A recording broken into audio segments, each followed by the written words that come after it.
എറണാകുളം കൂത്താട്ടുകുളത്ത് ബാറിൽ സംഘർഷം. യുവാക്കൾ എയർഗൺ ഉപയോഗിച്ച് മധ്യവയസ്കനെ തലക്കടിച്ച് വീഴ്ത്തി. സംഘർഷത്തിൽ 3 പേർക്ക് പരിക്കേറ്റു. നിതിൻ സേവ്യറുടെ വിവരങ്ങൾ നൽകാൻ. നിതിൻ, എങ്ങനെയാണ് അടി തുടങ്ങിയത്? ഇയാളുടെ പരിക്ക് എങ്ങനെയുണ്ട്?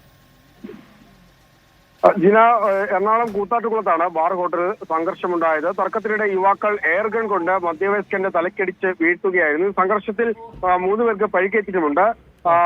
സംഭവത്തിൽ മാറിക അരിക്കാശ്ശേരി സ്വദേശിയായ AK അമൽ, കിഴക്കൊമ്പ സ്വദേശിയായ അവരാച്ചൻ, പാലക്കുഴ പഴക്കിനായ്ക്കൽ സ്വദേശിയായ എൽദോ തങ്കപ്പൻ എന്നിവരെ കൂത്താട്ടുകുളം പോലീസ് അറസ്റ്റ് ചെയ്തിട്ടുണ്ട്. ഇന്ന് വൈകിട്ട് 7:30 കൂത്താട്ടുകുളത്തുള്ള അമൃത് ബാറിൽ സംഘർഷമുണ്ടായത്.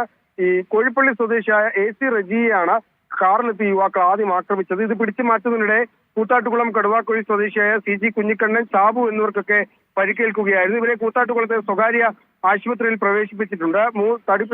പരിക്കേറ്റ 3 പേർ തടിപ്പണിക്കാരാണ്. ലോഡ് ഇറക്കിയ ശേഷം കാശുമായി വരുന്ന ഉടമയെ കാത്താണ് റജിയും സുഹൃത്തുക്കളും ബാറിന് പുറത്ത് സംസാരിച്ചത്. ഇതിനിടയിലെ പ്രകോപനമില്ലാതെ കാറിനെത്തിയവർ ആക്രമിച്ചതായാണ് ആശുപത്രിയിൽ കഴിയുന്നവർ മൊഴി നൽകിയിരിക്കുന്നത്. അക്രമം തടയുന്നതിനിടെ റജിയെ യുവാക്കൾ തോക്കിന്റെ പാത്തി ഉപയോഗിച്ച് തലയുടെ പിൻഭാഗത്തും പുറത്തും അടിച്ചു വീഴ്ത്തുകയായിരുന്നു. സാബുവിനും കുഞ്ഞിക്കണ്ണനും അടിയേറ്റു. സംഭവ സ്ഥലത്ത് നിന്നും പ്രതികളെ പോലീസ് പിടിയിലായിട്ടുണ്ട്. ഒപ്പം തന്നെ ഈ അറസ്റ്റിലായവർ സഞ്ചരിച്ച കാറും പോലീസ് കസ്റ്റഡിയിലെടുത്തിട്ടുണ്ട്. ജീന.